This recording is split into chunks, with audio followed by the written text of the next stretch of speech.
YouTube. Hey guys, it's us, Bronx EV. So today, before I start part two of the this crap does not make any dang sense, I just want to start by saying whether you think Brian Koberger is guilty or innocent, and all the different reasons why you lean one way or the other way. At the end of the day, we all have the same goal, and the goal is the justice for the victims and getting the unaliver, the real one, off of the street. And if that is truly BK, then great. But at this point, there are just so many inconsistencies. It is questionable if Koberger truly is the perp. And if Koberger isn't the perp, then that's just as frightening, because that means any one of us could be charged with a crime just because we might be in the area. So again, this is part two of voicing our opinion on what doesn't make sense in the Idaho case. Now, some of the things we will be discussing are based on speculation. Some are what ifs, some are strictly opinion, but many points are based on fact. And if nothing else, at the very, very least, having this many inconsistencies raises a hell of a lot of doubt. When investigating in unaliving, law enforcement always starts with the people closest to the victim and then move their way outward. And in this case, in my opinion, that didn't really seem to happen. I haven't heard at all of people being brought down to the police station for hard-pressed interrogations. Why is that? With the video of the audio from 2 a.m. Linda Lane that I shared in my Koberger Make It Make Sense Part 1 video that was filmed by Outcast 420, there was definitely something going on at that house. And whether it was them playing a loud board game or an awful fight or an unaliving, at the very least, that video alone brings so much doubt. Because why didn't Dylan or Bethany say this happened at all? They said that all the girls sat in the bedroom together discussing if they should go out again or not. They chit-chatted and decided not to go out and went to bed, which we know part of that, even on the prosecution's theory, is not true. So what happened in that time frame that they feel like they needed to leave out?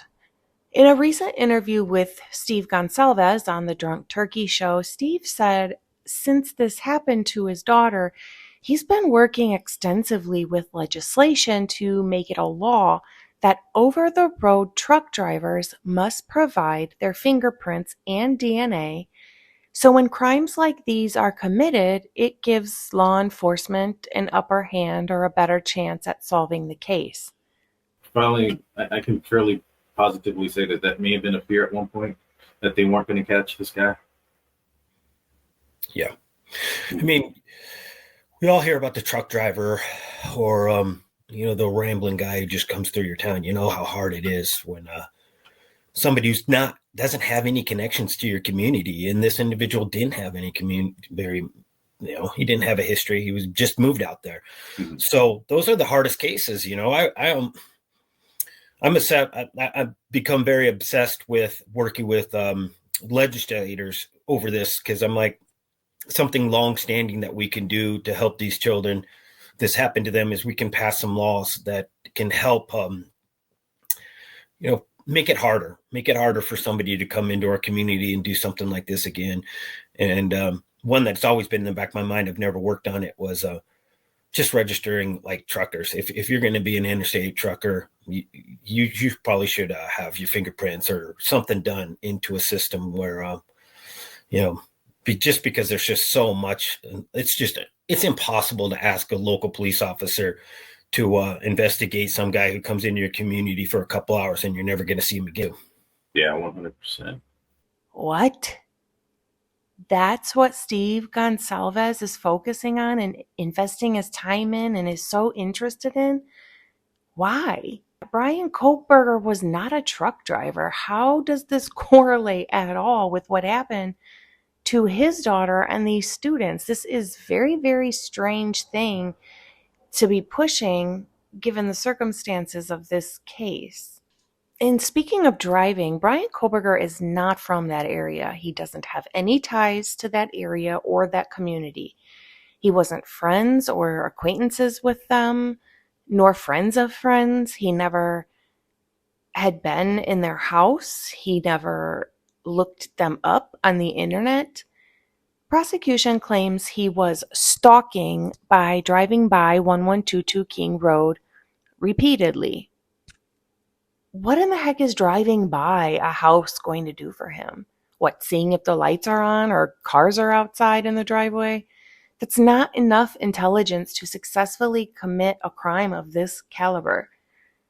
Other than needing to know the layout of the house, as I stated before, he would have needed to know there were no cameras inside or outside. How did this person know nobody else was inside, maybe streaming a video on the computer? There could have even been 10 frat guys in there. What would he have done then?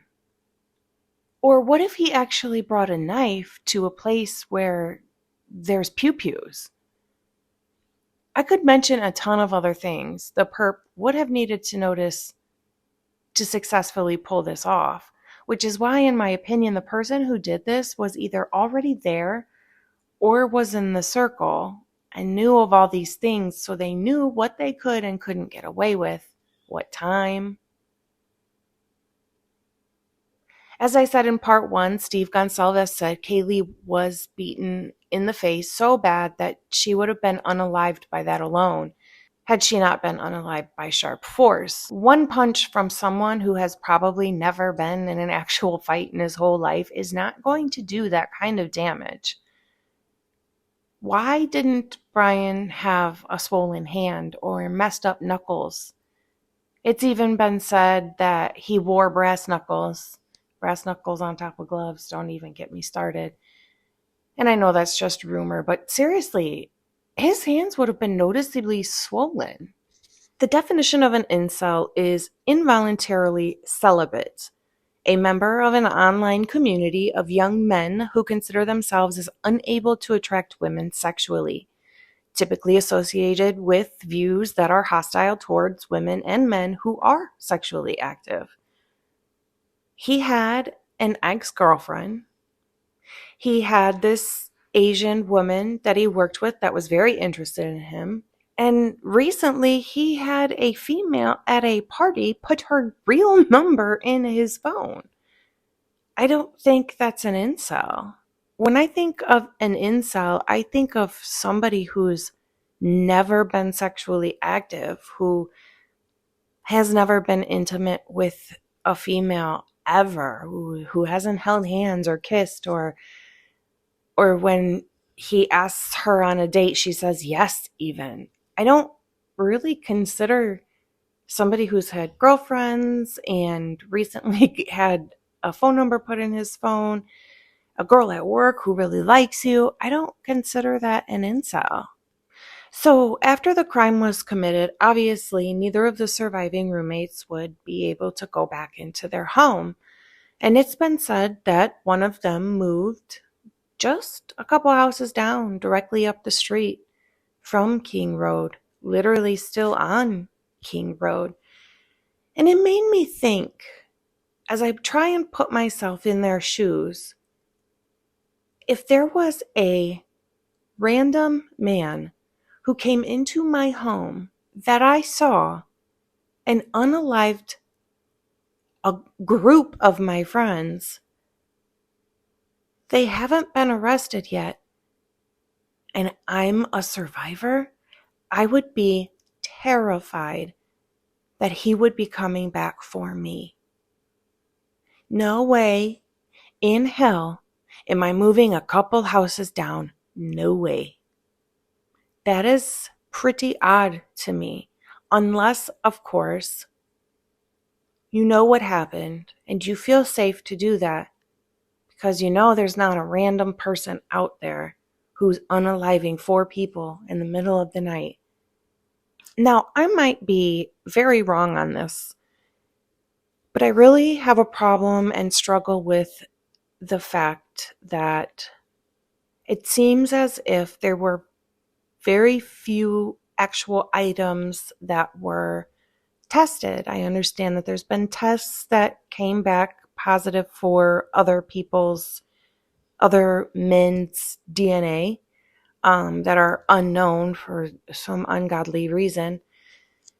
But it seems as if there were so many things in that home that could have been tested. I would think, gosh, the mattress, the headboard, the nightstand, the everything that was in that direct vicinity, that chair they mentioned. It seems strange to me that the only bits of circumstantial evidence that we know of that they have on Bryan Kohberger is this tiny speck of DNA on a clasp on a sheet that you didn't know in the moment that is the thing that would have his DNA. The circumstantial evidence they have on Bryan Kohberger is the one thing he would know everything about. And a tiny piece of DNA on a knife sheath clasp.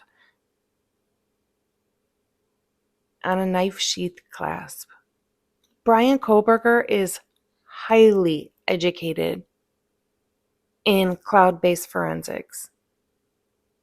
Yet it seems as if the circumstantial evidence that we know of as of yet that you have on Bryan Kohberger is a speck of DNA on a knife sheath that somehow doesn't have any blood on it. Anyways, a speck of DNA on the little tiny clasp of a knife sheath, and the one thing that he is highly educated in. Make it make sense. Now, I don't know if we just haven't heard about it yet, and I'm curious to find this out.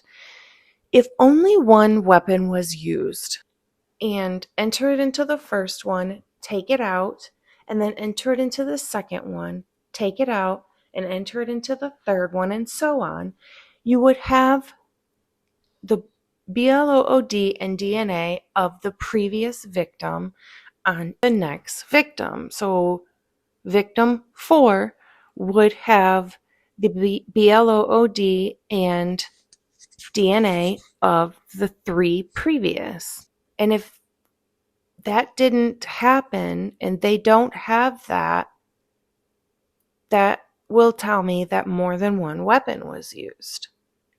If you are familiar with Lana over at Truth and Transparency, spends a lot of time digging into this, just like Outcast 420. Both channels are. Go watch them. The audio is actually muted at 2:59. And then the not just the audio, but the whole video itself skips from 2:59 to 3:04, just as a car is about to drive by, which I believe is the car they're assuming is Bryan Kohberger's. Why are they editing videos? What are they hiding? All of this, it just creates so much doubt.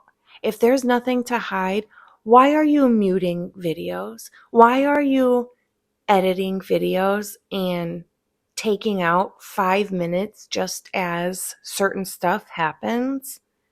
I'm going to insert the clip here of Truth and Transparency finding this, which is amazing. And if it's done once, it's done again. Makes me wonder how many things are edited. If you have nothing to hide, if you are being completely truthful, what the heck are you editing things for? Now cam 1 and cam 2 will be muted from 2:59 and 26 seconds. Right.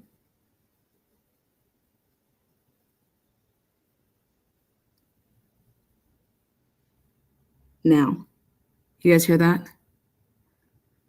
And it jumps. Ready? Boom. Fucking goes mute.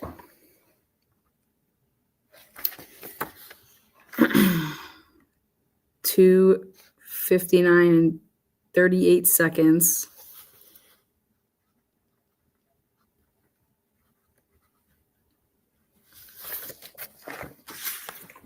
And it stays mute for almost a minute.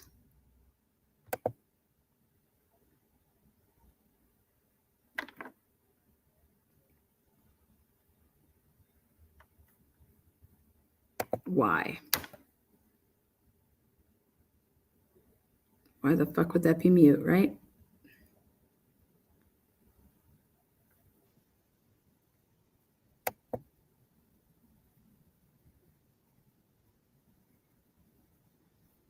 Oh, check that out too. Watch this. 2:59, it's mute, and then watch this. It jumps from 2:59 in 56 seconds, 3:04. Fuckers. Look at that. Down here, 2:59 and 46 seconds. Right?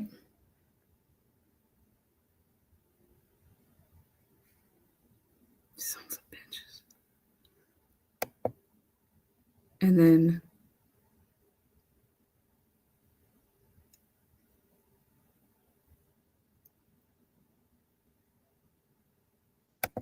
okay, now check this out. 3:04 and 23 seconds. The light in that bedroom is on, and it was off. So see how it's on right now? Now watch. When it comes back at 3:04, and we miss these 4 minutes, 4.5 minutes. See, it's at 2:59:42 and 43, 44, 45, 50, 51. Boom. See that? You fucks. Oh, wait. Hold on. Let me take down that banner.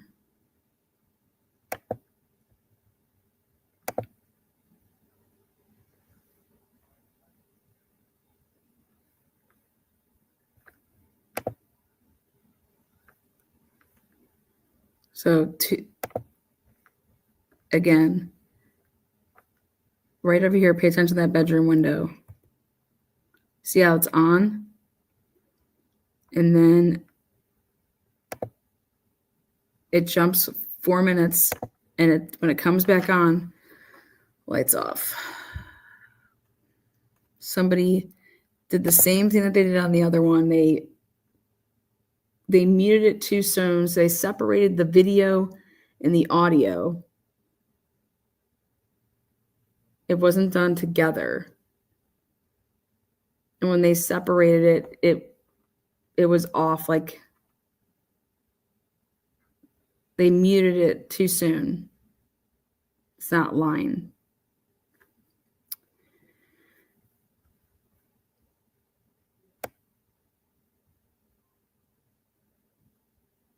Who the fuck would take the time to sit around and do this? Again, look over here. So it's at the bottom, it says 2:59 and 51 seconds. Then you're going to go, if you want to look straight at the road, and in the middle of your screen to the right, you're going to see a vehicle. It looks like it has its lights on, but it doesn't. If you're looking there to the right, that house has a top window, the second floor window has its light on. And then watch when this cuts at 2:59 and like right there, lights off. In 4.5 minutes was deleted. You want to know what those 4.5 minutes are, guys? You want to know what's deleted?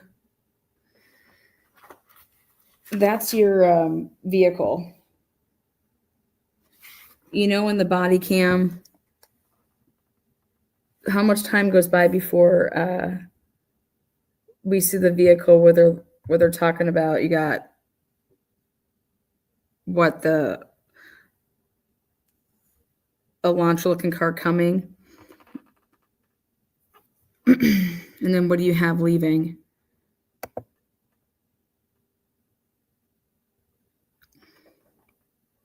Can't believe that these 4 minutes are missing. So for Make It Make Sense, Bryan Kohberger Part 2, this is what we have for today. These were really just off the top of my head, which is crazy. There's that much doubt that I could throw together a video in 2 seconds. We are going to be making a Part 3 because I actually have more, which is crazy. Also, we will be I did want to say as well that Ann Taylor has put in a motion to delay the trial. We were expecting for jury selection to start July 30th and the trial to begin August 11th. We are not sure yet if that will be happening, so we'll let you know. And also, we will be covering the trial. It will be streaming live through the courtroom. So I'm going to screen record, and then immediately after, I will be posting videos on what I see, what's going on, anything, any bits of information I can give you, plus my opinion. So we'll be doing that. So stay tuned for that. Every day will be a trial video for the Bryan Kohberger trial. Other than that, that is what we have for you today.